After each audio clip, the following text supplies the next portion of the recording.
Assalamualaikum warahmatullahi wabarakatuh. Kami dari kelompok 2 ingin mempresentasikan hasil pengerjaan dari kami mengenai biogeografi.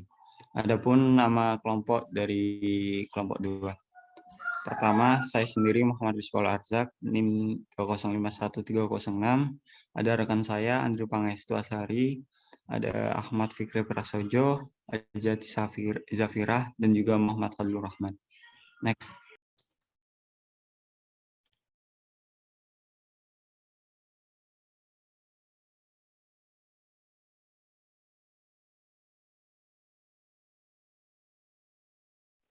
Biogeografi adalah ilmu yang mempelajari tentang persebaran keanekaragaman hayati yang berdasarkan ruang dan waktu dan merupakan cabang dari ilmu geografi. Biogeografi ini berasal dari kata bios yang berarti makhluk hidup dan kata geografi yang berarti yang mempelajari tentang perbedaan-perbedaan dan fenomena yang terjadi di bumi. Cakupan biogeografi ini ada 8. Yang pertama itu Palearktik. Palearktik ini meliputi wilayah Eurasia, Himalaya, Persia, Afghanistan, Afrika, Inggris, dan Jepang.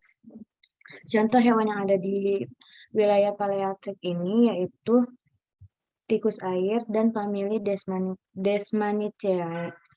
Kemudian yang kedua itu ada Nearktik. Nearktik ini meliputi wilayah Amerika Utara dan seluruh Greenland. Hewannya itu berupa burung kalkun, karibau, kambing gunung. Kemudian yang ketiga itu ada Afrotropik. Afrotropik ini wilayahnya itu meliputi benua Afrika, tepatnya di selatan Gunung Sahara dan Jazirah Arab. Contohnya hewannya itu berupa keluarga strix burung unta. Yang keempat itu ada Neotropik. Neotropik ini meliputi wilayah zona tropis Amerika serta zona iklim sedang Amerika Selatan. Yang kelima itu ada Australasia. Wilayah Australasia ini meliputi wilayah Selandia Baru, Pulau Papua, serta wilayah timur Indonesia lainnya yang seperti Sulawesi, Maluku, Lombok, Sumbawa, Flores, dan lainnya. Yang keenam itu ada Indomalaya. Wilayah Indomalaya ini meliputi Asia Selatan dan Tenggara, mulai dari Afghanistan hingga ke Cina Selatan dan Bali di Indonesia. Hewannya itu berupa harimau, gajah, badak, dan tapir. Yang ketujuh itu ada Oseania. Wilayah Oseania ini meliputi Mikronesia, Kepulauan Fiji, Kepulauan Hawaii. Dan yang terakhir itu ada Antartika, yang meliputi wilayah benua Antartika dan beberapa gugus pulau lainnya. Kemudian ada faktor-faktor yang mempengaruhi. Yang pertama itu ada faktor fisik, yang berupa curah hujan, suhu, kelembaban udara, angin, sinar matahari, tanah, dan relief. Yang ada 2, yaitu faktor non-fisiknya itu ada tumbuhan, manusia, jaring-jaring makanan, dan kemampuan beradaptasi. Pembagian wilayah flora dan fauna. Wilayah flora, contohnya yaitu hutan hujan tropis, hutan musim tropis, hutan gugur, taiga, tundra, gurun, dan padang rumput. Contoh pembagian wilayah fauna yaitu Nearktik, Neotropik, Australia, Oriental, Palearktik, dan Ethiopia. Next.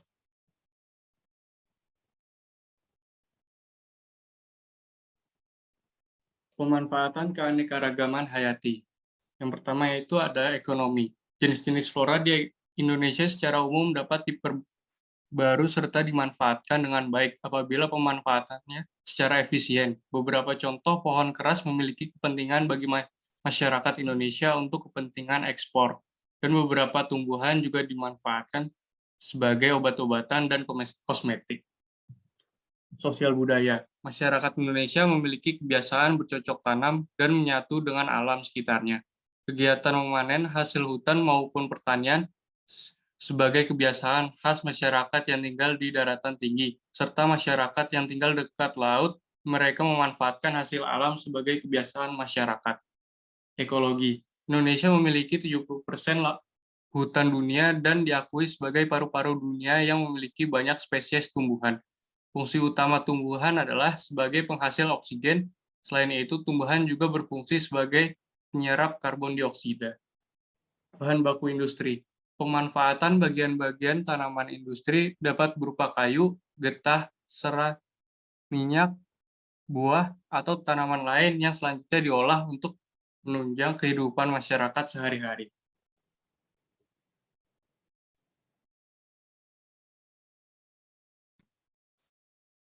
Studi kasus.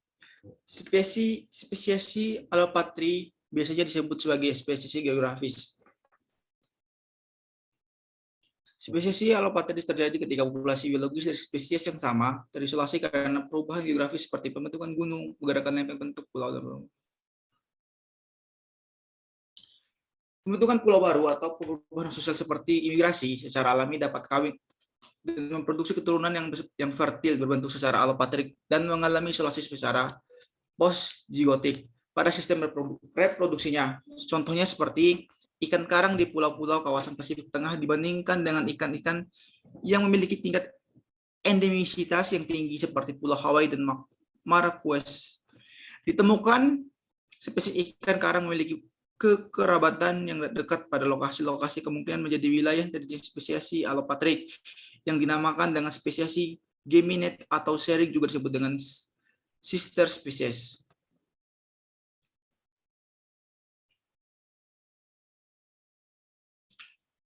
Tantangan atau masalah.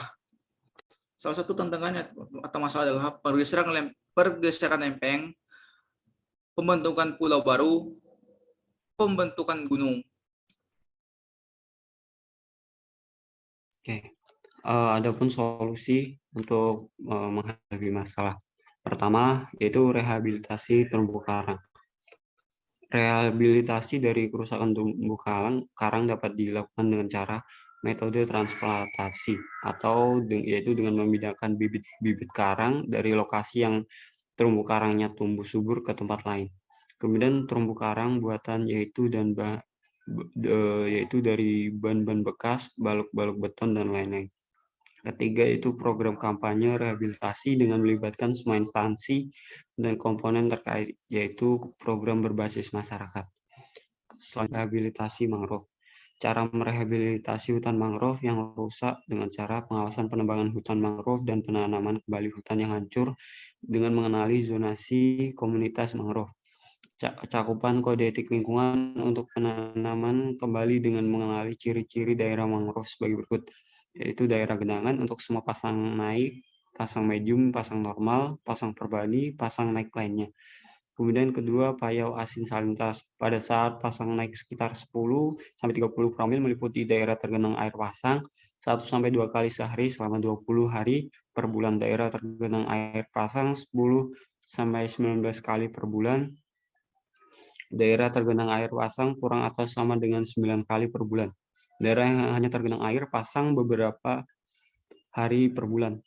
Nah, untuk ketiga, air tawar payau salintas pada saat air pasang sekitar 0-10 promil meliputi daerah dipengaruhi pasang surut, daerah tergenang pasang secara musiman. Kemudian rehabilitasi padang lamun. Cara merehabilitasi ekosistem padang lamun yang telah rusak adalah dengan menangani isu persoalan seperti kemiskinan, konflik interest antar lembaga, rendahnya kesadaran masyarakat terhadap lingkungan, pencemaran laut dan pesisir, keterbatasan dana pengelolaan merupakan persoalan yang sering dihadapi. Yang terakhir, kebijakan penangkapan ikan. Pengaturan melalui pendekatan kesepakatan dan kesepahaman. Regulasi pada perikanan. Pukat cincin harus memperhitungkan kenyataan perikanan saat ini, yaitu rata-rata hasil tangkapan jauh lebih rendah dari kapasitas kapal. Kemudian pengurangan subsidi bahan bakar minyak itu akan berpengaruh langsung terhadap aktivitas perikanan, serta ketidakberdayaan nelayan keluar dari usaha perikanan akibat kesulitan alternatif kerja lain. Next. Sekian dari presentasi dari kelompok 2. Kurang lebihnya kami mohon maaf. Wassalamualaikum warahmatullahi wabarakatuh.